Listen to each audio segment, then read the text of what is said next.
پتہ نہیں بھائی ایسا کیوں، مجھے خود سمجھ نہیں آ رہی۔ مجھے بھی اس بات کا بہت افسوس ہو رہا ہے۔ لیکن اریج چپ رہی۔ آہد آنکھیں بند کیے اپنے کمرے میں لیٹا ہوا تھا، لیکن آہد کی آواز میں عجیب سا کھچاؤ تھا۔ آہد تم اتنے اپسٹ کیوں لگ رہے ہو؟ سب ٹھیک تو ہے نا؟ ہاں سب ٹھیک ہے، لیکن اس کے دل میں کچھ بھی ٹھیک نہیں تھا۔ لیکن مجھے تو کچھ ٹھیک نہیں لگ رہا کہ تم ٹھیک ہو۔ مجھے سچ سچ بتاؤ کیا مسئلہ ہے؟ کچھ نہیں یار، بس اشال کو رخصت کیا ہے تبھی اتنا اداس ہوں، اور کچھ دیر ادھر ادھر کی باتیں کر کے فون بند کر دیا۔ کشف کی وہ زرد تھکی ہوئی آنکھیں اس کے ذہن میں بار بار گھوم رہی تھی۔ وہ جانتا تھا کہ کشف کی یہ حالت اس کی وجہ سے تھی، لیکن وہ پھر بھی ماننے کو تیار نہیں تھا۔ کچھ گھنٹوں بعد کشف کو ہوش آیا تو اریج بھاگ کر اس کے پاس آئی۔ شکر ہے کشف تمہیں ہوش آ گیا۔ کشف نے آہستہ سے مسکرانے کی کوشش کی، لیکن وہ آنکھوں میں دکھ کی لہر تھی۔ امی ٹھیک ہیں؟ پریشان ہو رہی ہوں گی؟ ہاں پریشان تو ہیں سب، لیکن میں نے اور فہد نے منع ہی کر دیا ہسپتال آنے سے۔ گھر میں مہمان تھے تو ہم نے سوچا کہ ان کا بھی تو خیال رکھنا ہے۔ چلو اب ہم لوگ بھی گھر چلیں۔ فہد نے ڈاکٹر سے پوچھا ہے، کہتے ہیں کہ اب تم گھر جا سکتی ہو۔ رات کو جب کشف کو گھر واپس لایا گیا تو وہ بالکل خاموش تھی۔ سب لوگ اس سے پوچھ رہے تھے کہ وہ ٹھیک ہے یا نہیں، لیکن وہ بس مسکرا کر جواب دے رہی تھی، جیسے اس کے دل کا درد اس کی خاموشی میں دفن ہو گیا ہو۔ آہد نے کشف کو واپس آتے دیکھا، لیکن وہ قریب نہیں گیا اور اوپر سے اپنے کمرے کی کھڑکی سے نیچے دیکھ رہا تھا۔ شادی کی تقریب ختم ہو چکی تھی، کہہ کے ہنسی مذاق اور رونقیں پیچھے رہ گئی تھی، لیکن کشف کے دل کی ویرانی اب پہلے سے کہیں زیادہ گہری ہو چکی تھی۔ وہ اپنے گھر والوں کے ساتھ واپس آ تو گئی، لیکن اب وہ پہلے والی کشف نہیں رہی تھی۔ وہ کشف جو ہمیشہ سب کے چہروں پر مسکراہٹ بکھیرتی تھی، جو چھوٹی چھوٹی باتوں پر کھلکھلا کر ہنستی تھی، اب بس خاموشی سے ایک کونے میں بیٹھی رہتی۔ اریج نے کئی بار اسے ہنسانے کی کوشش کی، لیکن کشف کی آنکھوں سے وہ چمک ہی نہیں تھی۔ وہ بس زندگی کو جیسے مجبوری میں جی رہی تھی۔ رات کو اپنے کمرے میں بیٹھی وہ کتنی ہی دیر دیوار کو گھورتی رہی۔ اس کا دل بار بار ایک ہی سوال کرتا، آخر مجھ میں کیا کمی تھی؟ آہد کی بے روحی کے زخم اسے اندر ہی اندر کھوکھلا کر رہے تھے، اور وہ یہ سب اپنے اندر دفن کیے جا رہی تھی۔ آہد کے گھر کا ماحول بھی عجیب کشیدگی کا شکار ہو گیا تھا۔ شادی ہونے کے اگلے دن ہی آہد نے بم دھماکے کی طرح اپنی ماں آسیہ بیگم اور والد سلیمان صاحب کے سامنے اعلان کر دیا تھا کہ وہ کشف سے رشتہ ختم کرنا چاہتا ہے۔ میں لندن واپس جا رہا ہوں اور وہاں الیہ سے شادی کروں گا۔ میں نے فیصلہ کر لیا ہے۔ آسیہ بیگم کا چہرہ غصے سے لال ہو گیا تھا۔ یہ تم کیا بکواس کر رہے ہو؟ کشف تمہاری منکوہ ہے، بچپن سے تمہارا نکاح ہوا ہے، اور اس کے ساتھ وہ نکاح بڑوں کا فیصلہ تھا، میرا نہیں۔ میں نے اسے اپنی بیوی کے طور پر قبول کیا ہی نہیں۔ سلیمان صاحب جو اب تک خاموش تھے وہ بھی غصے میں آ گئے۔ سلیمان صاحب، آہد تمہیں شرم آنی چاہیے۔ کشف بچی نہیں رہی، اس کی آنکھوں میں تمہارے لیے کتنی محبت ہے، یہ تمہیں نظر نہیں آیا؟ آہد تلخ لہجے میں بولا، محبت؟ کون سی محبت؟ میں نے تو کبھی کشف کے ساتھ زندگی کا سوچا ہی نہیں۔ میں الیہ سے محبت کرتا ہوں اور اسی سے شادی کروں گا۔ آسیہ بیگم کی آنکھوں میں آنسو آ گئے اور آسیہ بیگم روتے ہوئے کہنے لگی، تمہیں خدا کا واسطہ آہد ایسا ظلم مت کرو۔ کشف کے ساتھ وہ بچی تمہارے انتظار میں کتنے سال بیٹھی رہی اور اس نے کبھی تم سے کوئی شکایت نہیں کی۔ میں یہ سب نہیں سننا چاہتا، میں بس اپنا فیصلہ بتانے آیا تھا۔ یہ کہہ کر وہ کمرے سے باہر نکل گیا اور آسیہ بیگم کی سسکیاں پورے گھر میں گونجنے لگی۔ گھر میں ایک عجیب سا سناٹا چھا گیا تھا۔ وہاں تک بھائی کے اس فیصلے سے ٹوٹ چکا تھا۔ وہ جو ہمیشہ آہد کو چھیڑتا رہتا تھا اب خاموش تھا۔ وہ جو ہمیشہ ایک ہفتے تک گھر میں سکون نہیں تھا۔ سلیمان صاحب بار بار آہد کو سمجھانے کی کوشش کرتے، لیکن ہر بار اس کی بات سننے سے انکار کر دیتا۔ آخرکار آہد نے اپنا سامان پیک کیا اور بنا کسی سے اجازت زیادہ بات کیے لندن کے لیے نکل گیا۔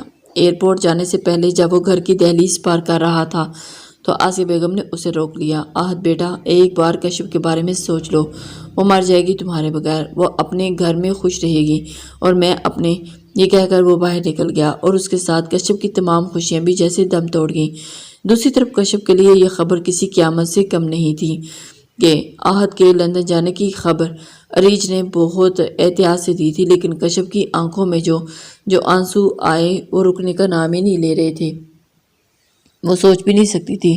وہ رات بھر جاگتی رہی اور سجدے میں پڑی رو رو کر خدا سے پوچھتی رہی کہ آخر اس کی محبت کو یہ کون سی سزا ملی۔ اریج نے اسے گلے لگایا، لیکن کشف کا دل جیسے پتھر بن گیا تھا۔ شاید محبت ہر کسی کی قسمت میں نہیں ہوتی عریج، اور شاید میں آہد کے لیے کبھی کچھ تھی ہی نہیں۔ یہ کہہ کر وہ پھر سے رونے لگی اور عریج اس کے آنسو پوچھتے پوچھتے خود بھی رو دی تھی۔ آہد لندن جا چکا تھا اور کشف کا دل وہیں اسی کی لمحے کی رک سا گیا تھا جہاں آہد اسے چھوڑ کے گیا تھا۔ پہلی بار کہا تھا میں اس رشتے کو نہیں مانتا۔ صبح کے نرم اجالے میں کشف کے گھر کی دہلیز پر ایک گاڑی آ کر رکی، دروازہ کھلا اور آسیہ بیگم اور تھکی تھکی قدموں کے ساتھ اندر داخل ہوئی۔ ان کے چہرے پر گہری پریشانی کی لکیریں تھیں، ان آنکھیں رات بھر رونے سے سجی ہوئی تھی اور وہ زندگی بھر اپنی بہن کے سامنے اتنی شرمندہ کبھی نہیں ہوئی تھی جتنی آج ہو رہی تھی۔ اندر داخل ہوتے ہی سائمہ بیگم نے حیرت سے انہیں دیکھا۔ ارے آسیہ، اچانک خیر تو ہے؟ آسیہ بیگم کی آنکھوں میں آنسو تہرنے لگے اور وہ صوفے پر بیٹھتے ہی بے اختیار رونے لگی تھی۔ سائمہ، میں تمہیں منہ دکھانے کے لائق نہیں رہی۔ سائمہ بیگم گھبرا کر ان کے پاس آ کر بیٹھ گئی۔ کیا ہوا؟ اتنی پریشان کیوں ہو؟ آسیہ بیگم نے بمشکل خود کو سنبھالا، لیکن الفاظ جیسے حلق میں اٹکے رہے۔ آہد نے لندن جانے سے پہلے کہہ دیا کہ وہ کشف سے رشتہ ختم کرنا چاہتا ہے۔ یہ سنتے ہی سائمہ بیگم کا دل ایک دم دھک سے رہ گیا تھا۔ وہ بے یقینی سے اپنی بہن کو دیکھنے لگی۔ یہ آپ کیا کہہ رہی ہیں؟ وہ وہاں کسی لڑکی سے محبت کرتا ہے، ایلیا نام ہے اس کا، اور اسی سے شادی کرنا چاہتا ہے۔ ہم نے اسے بہت سمجھایا، دھمکایا بھی، لیکن وہ نہیں مانا۔ کل صبح وہ لندن چلا گیا۔ سائمہ بیگم کے ہاتھ کانپنے لگے۔ کشف کا کیا ہوگا آسیہ؟ وہ تو بچپن سے ہی اس رشتے کو اپنی قسمت مان کر جی رہی تھی۔ آسیہ بیگم کا دل ٹوٹ رہا تھا۔ مجھے کشف کی حالت کا اندازہ ہے سائمہ، اس لیے میں شرمندہ ہو کر تمہارے پاس آئی ہوں۔ میں جانتی ہوں کہ میرے بیٹے نے بہت بڑا ظلم کیا ہے، میں بس تم سے معافی مانگنے آئی ہوں۔ سائمہ بیگم روتے ہوئے بولی، معافی سے کیا ہوگا آسیہ؟ کشف کا دل جو ٹوٹ گیا وہ کیسے جڑے گا؟ اس وقت کشف کے والد اشفاق صاحب بھی اندر آ گئے تھے۔ انہوں نے اپنی بیوی کی آوازیں سن کر سب کچھ سن لیا تھا۔ آسیہ بہن، آپ کو ہمارے سامنے شرمندہ ہونے کی ضرورت نہیں۔ بچوں کے فیصلے کبھی کبھی والدین کے اختیار سے باہر ہوتے ہیں۔ ہم جانتے ہیں کہ آپ نے اپنی پوری کوشش کی ہوگی۔ آسیہ بیگم اپنے آنسو صاف کیے۔ میں ہاتھ کے اس فیصلے کو کبھی معاف نہیں کروں گی، لیکن کشف کے لیے میرا دل تڑپ رہا ہے۔ کیا میں کشف سے مل سکتی ہوں؟ سائمہ بیگم نے ہلکے سے سر ہلایا، لیکن ان کی آنکھوں میں شدید تکلیف تھی۔ کمرے کا دروازہ دھیرے سے کھلا۔ کشف کھڑکی کے پاس بیٹھی تھی اور ان کی آنکھیں سوجی ہوئی تھی اور وہ باہر خالی نظروں سے دیکھ رہی تھی۔ آسیہ بیگم کے دل پر ایک خنجر سا چل گیا تھا۔ وہ آہستہ سے اس کے پاس جا کر بیٹھ گئی۔ آسیہ بیگم لرزتی آواز میں، کشف بیٹا۔ کشف نے آہستہ سے ان کی طرف دیکھا اور بس ایک نظر میں آسیہ بیگم کی آنکھوں میں موجود دکھ کو محسوس کر لیا۔ کشف نے آہستہ سے پوچھا، آہد چلا گیا نہ حالا؟ آہستہ آسیہ بیگم نے آنکھوں سے آنسو بہنے لگے۔ ہاں بیٹا، چلا گیا۔ کشف کی پلکیں بھیگنے لگی، لیکن اس نے کوئی سوال نہیں کیا۔ وہ جیسے پہلے ہی سب کچھ سمجھ چکی تھی۔ کشف، وہ کبھی واپس نہیں آئے گا نا؟ آسیہ بیگم نے روتے ہوئے بولی، میں نہیں جانتی بیٹا، لیکن میں تم سے معافی مانگنے آئی ہوں۔ میں نے تمہیں ہمیشہ اپنی بیٹی سمجھا۔ کشف، آہد نے جو کیا وہ بہت غلط کیا۔ کشف نے زبردستی ایک ہلکی سی مسکراہٹ لانے کی کوشش کی، لیکن وہ اتنی شکستہ تھی کہ اس کے ہونٹ کانپنے لگے۔ آپ کو مجھ سے معافی مانگنے کی ضرورت نہیں حالا، یہ سب میری قسمت میں تھا، شاید لکھا تھا۔ آسیہ بیگم کشف کو گلے سے لگا لیا اور دونوں ماں بیٹی کی طرح رونے لگی۔ دیر تک روتی رہی۔ گھر میں خاموشی چھا گئی تھی۔ کشف کے دل پر جو بوجھ تھا وہ کسی سے کم نہیں ہو رہا تھا، اور آسیہ بیگم کی آنکھوں میں جو اداسی تھی بیٹے کی بے روحی کا غم تھا۔ لیکن زندگی کبھی کسی کے لیے نہیں رکتی۔ آہد کے جانے کے بعد کشف کی زندگی میں ایک خلا آ گیا، لیکن شاید وقت کے ساتھ ساتھ وہ سیکھ جائے گی کہ ٹوٹے دل کے ساتھ بھی جیا جا سکتا ہے۔ لندن کی بارشوں میں اکثر شامیں اداس کر دینے والی ہوتی ہیں، لیکن آج کی شام ایلیا کے لیے بے حد خوشگوار تھی۔ اس نے اپنے خوابوں کی شادی کر لی تھی، اور آہد سے، جس سے وہ پچھلے 5 سال سے محبت کرتی آئی تھی۔ سفید گاؤن پہنے، ہاتھوں میں پھولوں کا گلدستہ لیے وہ خود کو دنیا کی سب سے خوش نصیب لڑکی سمجھ رہی تھی۔ آہد بھی مسکرا رہا تھا، لیکن اس کی مسکراہٹ کے پیچھے ایک عجیب سا خالی پن چھپا ہوا تھا، وہ جسے خود بھی سمجھ نہیں پا رہا تھا۔ شادی کے بعد کچھ ہفتے تک سب کچھ ٹھیک رہا۔ وہ دونوں گھومنے جاتے، ڈنر کرتے، اور ایلیا کی بے باک ہنسی پورے گھر میں گونجتی۔ لیکن جوں وقت گزرتا گیا،